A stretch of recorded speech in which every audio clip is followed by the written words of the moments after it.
And it came to pass, in the fullness of time, that a stirring began in the hearts of men and women across the land.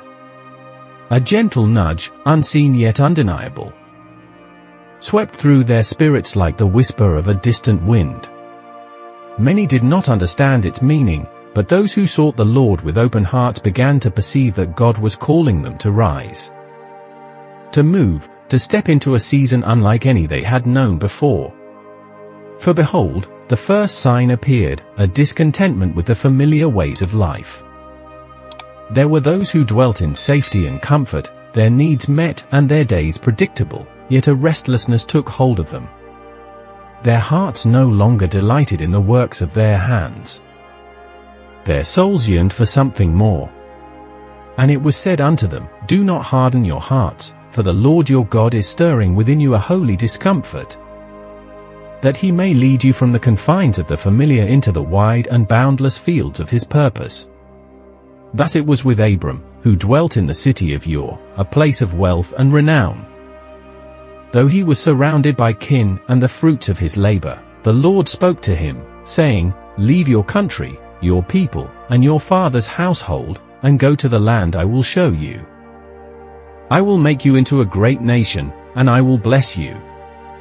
And though his heart was troubled at the thought of forsaking all he knew, Abram obeyed, for he trusted in the promise of God. So too did Moses, who turned his back on the treasures of Egypt, choosing instead to suffer with the people of God.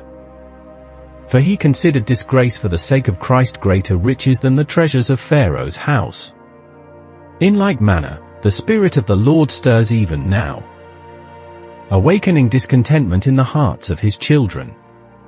Whether they labor in the fields, dwell in bustling cities, or live quietly among their families, they feel the pull of a higher calling.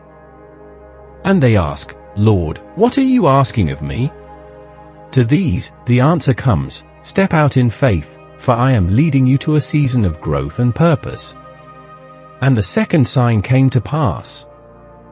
A hunger for the things of God. Those whom the Lord was calling found within themselves a thirst that could not be quenched by the world. Their souls longed for the presence of God. Their hearts burned to hear his word, and their spirits cried out for deeper communion with the Almighty. It was as David wrote, O God, you are my God, earnestly I seek you, my soul thirsts for you. My flesh faints for you, as in a dry and weary land where there is no water. And so, these seekers turned to the Scriptures, and their eyes were opened to truths they had not seen before. They knelt in prayer, and their spirits were strengthened by the whisper of God's voice. They gathered with fellow believers, and the fire of their faith burned brighter in the fellowship of the faithful. And it was said of them, Blessed are those who hunger and thirst for righteousness, for they shall be filled. For even as a farmer prepares the soil before the planting of seed, so does the Lord prepare the hearts of his people before the new season. And those who respond to this hunger find themselves drawn into the secret place of intimacy with God, where he reveals his purposes and equips them for the path ahead. They understand that this hunger is not a fleeting feeling, but a divine invitation to draw nearer to the one who holds the answers to their every question. And lo, the third sign appeared. A clarity of purpose and a vision for the road ahead. Many who once walked aimlessly, unsure of their place in the grand tapestry of God's design, found their steps ordered by the Lord. As it is written, For I know the plans I have for you, declares the Lord, plans to prosper you and not to harm you, plans to give you hope and a future. In the quiet moments of prayer, God began to unveil his plans for their lives. To some, he gave visions of ministries that would heal the brokenhearted and set captives free. To others, he spoke of new ventures that would bring light to places shrouded in darkness. And to all, he gave the assurance that their lives were precious in his sight, and their days were written in his book before one of them came to be. And it came to pass that these revelations filled their hearts with boldness and joy. They no longer questioned their worth or doubted their abilities, for they knew that the one who called them was faithful to complete the work he had begun in them. They cried out, "Here I am, Lord. Send me." But not all was easy, for the fourth sign came as closed doors and unexpected challenges. And the people cried out, "Lord, why have you allowed this?" Yet in the midst of their trials, the voice of the Lord came to them, saying, "Be still and know that I am God. These hardships are not to harm you but to refine you, to prepare you for the greater work that lies ahead." Consider Joseph, who was sold into slavery by his own brothers and cast into prison for a crime he did not commit. Though his circumstances were dire, he remained steadfast in his faith, and the Lord was with him.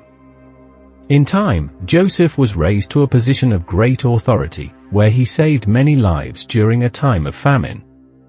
What his brothers intended for harm, God used for good.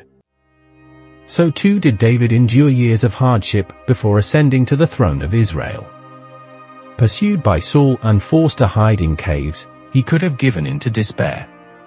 Yet David trusted in the Lord, and his trials became the forge in which his character was shaped. When the time came, he was ready to fulfill his destiny as a man after God's own heart. And so it is with those who face closed doors and unexpected challenges today. Though the path may be difficult, they are called to trust in the Lord.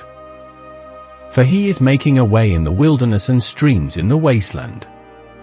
Each trial is a stepping stone, preparing them for the blessings and responsibilities of the new season.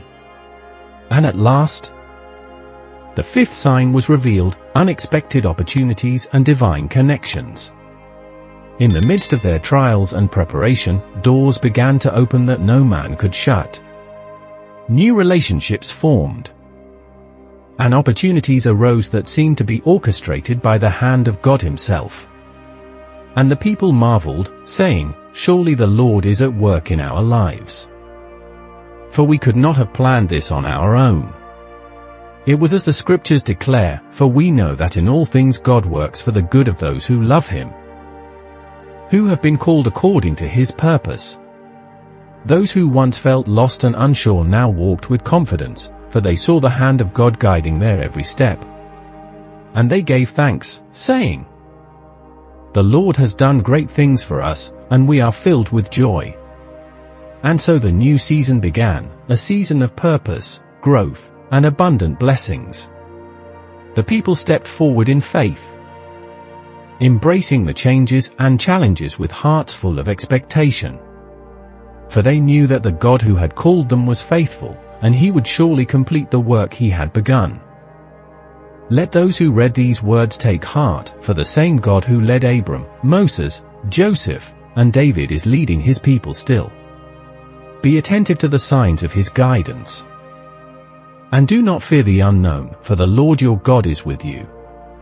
He is preparing you for a new season, a season of purpose, growth, and blessings beyond what you can imagine. Trust in him, and step forward with confidence, for the best is yet to come. And all the people said, Amen.